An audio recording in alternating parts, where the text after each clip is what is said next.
What's good, everybody? It's your boy, O'Shea Duke Jackson, back at it again with another episode of the Celebrity Junk.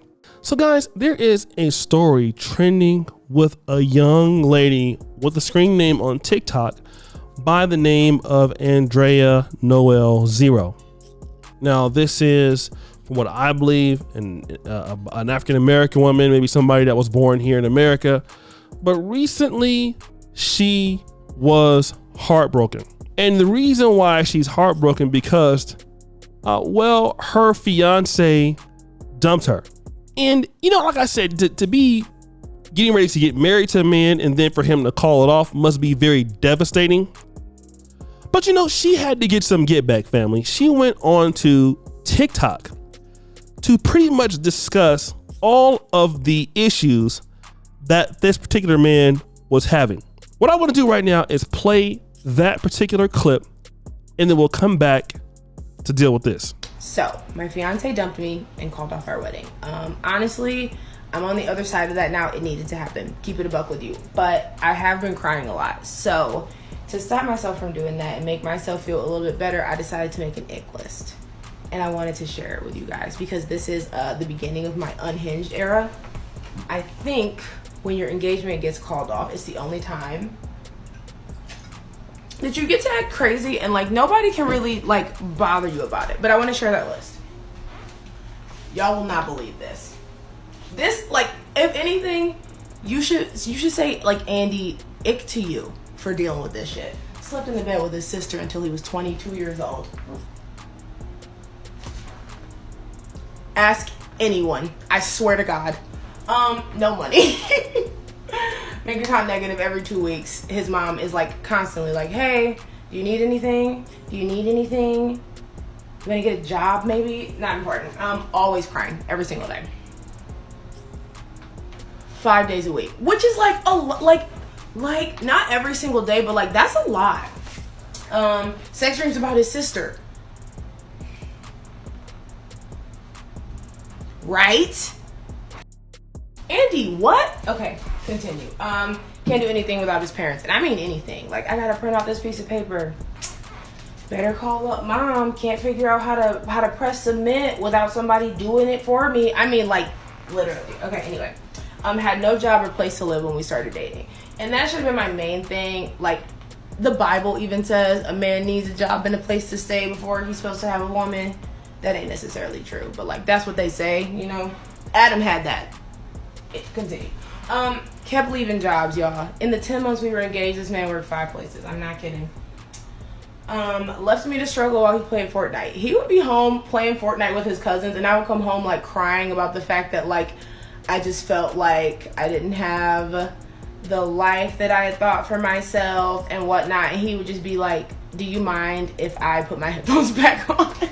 I'd be sobbing. He'd be I'm actually playing Fortnite with my cousin. Is it okay if I put my headphones back on? So yeah, enjoy that. And can't read. That's dramatic, but can't read well and took a super long time to learn. Concerningly long. I was hoping that because I was gifted, it would balance the kids out. Dead ass. What? Okay, also, did not pay rent January through April. Ladies and gentlemen, what was I doing? I don't know. Doesn't matter now. So let me kind of go into details about the guy's misgivings or shortcomings. One of the first things she said was that the man slept in the bed with his sister until he was 22 years old. She also said he had no money. His bank account was negative every 2 weeks. His mom used to ask him, would he get a job? Then he would not give her any emotional support. He would ignore her for a fortnight. She said hey, he was so stupid that hopefully if they had kids, the kids will pick up her intelligence. And so, really the key thing that I'm wondering is, if he was all of those things, why were you dealing with him in the first place? And see, that's where the rubber meets the road. I was having a conversation with a girl who dumped me before. This was maybe 15 years ago. And I was talking about, how dumb she was and everything. And she's a loser and all that stuff. I was kind of, going through it, And the one thing she said to me that really stuck me in my track was then why are you dealing with somebody like me? How could you be so terrible in your life that you're dealing with a loser like me? And she said something else that was very, very unique. She says, how do you feel that somebody who is like me don't want your ass? And that opened the door for me. It made me really think. She said that I had no answer for it. And so I'm gonna take that particular situation and apply it here. How does it feel that the guy who pees in the bed or sleeps in the bed with his sister has no money, he don't want nothing to do with you? How does it make you feel? I can tell you what it makes you feel.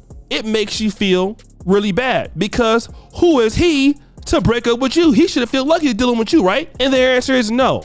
Here's something about underperforming people that I've noticed. Underperforming people, if they come across people who are hardworking or they have something to offer, they can't appreciate it. You wanna know why? Because they're underperformers, okay? That's why poor people don't live in top end neighborhoods, because if you put them over there, they will tear it up. They will leave trash everywhere. They will urinate everywhere. Not all poor people, but you will get it. Things won't be kept up. Well, no, because they don't have any appreciation usually for the things that rich people have. That's why rich people hang out with the rich people and the poor hang out with the poor, because they know each other. And so when you're a woman and you're seeing, well, this guy is this and that, you're not just exposing him, you're exposing the fact that, the woman that I profess to be, the guys in that era or in that community don't want me. And here's something that women gotta understand. If you're a productive woman and you're competent and you're doing well, that doesn't guarantee that a guy in your socioeconomic class is gonna deal with you, okay? That's what we think. You think because, you're a woman and you're smart and you're doing very well. And smart is subjective. You can think you're smart and really be stupid. But now you're gonna pull the attraction of a man who is like you. Now it helps, but see, men who are in the same socioeconomic class as women, they can afford to go down with a woman that's dealing less than them. They can do that. It's easy. It's very difficult for a woman to be doing well and be forced to deal with a man that's doing less than her. Because Manny Fresh said it the best. If you could, you would. You ain't, so you can't. So the reason why you're dealing with a man at that level is because nobody wants you. That's competent. Face the music. Many women are going to experience this in their life. Extreme loneliness and lack of competition with no man on that level to take care of them. Face it, it's going to happen. Number one, because you don't understand the market. See, you have to understand what you're dealing with in order for you to be intentional. Women in this time and zone don't understand what it takes to, number one, attract a man and keep it or compete for him, and to be there and what to offer the man. You don't have any idea because most women don't even care to understand what they're dealing with, so they get nothing. So that's why you see women with a lot of situationships with underperforming guys, because that's who doesn't care about standards. Men who have standards are going to be able to have a lot of opportunities. That's how the world works. The world rewards productive men. It's what happens. I don't care what area you live in. Feminism, liberalism, any of that. Atheism, whatever. Homosexuality, heterosexuality, whatever the case, any era a man's productive and doing very well, at any given time in history, he's gonna have a pick. Just because you're doing very well, that don't mean you're gonna have a pick. It's not how it works. You have to actually do something for some man to say, okay, you know what, I'm gonna marry you, take care of you. But most women are not gonna do that because they feel like they are owed something, that God's gonna give them a husband, that God's gonna come down from the stairs and deliver some God to them because they're special. And it's not true. Women are not special because they're women. Special women are special because of what they produce every day, what they do, what value they bring to the markets, whether that's the dating market or professional, private industry or public sector. That's what makes women important and competitive, or it gives a man the ability for a woman to differentiate between the two. You're upset because you were not able to do that. Stop being mad at him and go look at yourself and say, hey, well, what's the reason why I'm dealing with a man who can't give me anything? The answer will lie in how you act, how you present yourself, what you look like, who you hang around. All of those things point back to you. Like, women gotta be let me say this is true. Women have to be adults, okay? Women have to be adults. Being an adult doesn't mean that you're 30 or over 18. You have to be an adult, which means you have to be responsible for your decisions and where you're at. Stop blaming people for why you're failing. And I'm telling you, in today's time, the world is getting less and less and less sympathetic and empathetic towards women. Women say they're adults, so people are going to expect you to act like adults. Take accountability for why you can't get a man, and then fix those things to compete like everybody else. This is the private sector. Dating is the private sector. The best man or woman wins. Sometimes you're competing against somebody who looks better than you, sometimes smarter than you. But one thing that men and women can have is the ability to be a skilled mate. And that beats everything. Repetition. What do you offer your partner every day? What do you offer your corporation every day? What do you offer the world every day? That's not based on looks, it's based on habits. And that is where people in relationships get things wrong.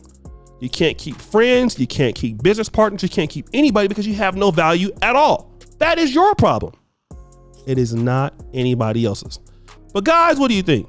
It's your boy, O'Shea Duke Jackson, back at it again with another episode of The Celebrity Junk. I really appreciate you for all that you do. Subscribe, hitting the bell. Check out the first comment pinned to the top. And as you know, the buffoonery remains an all-time high. I'm out.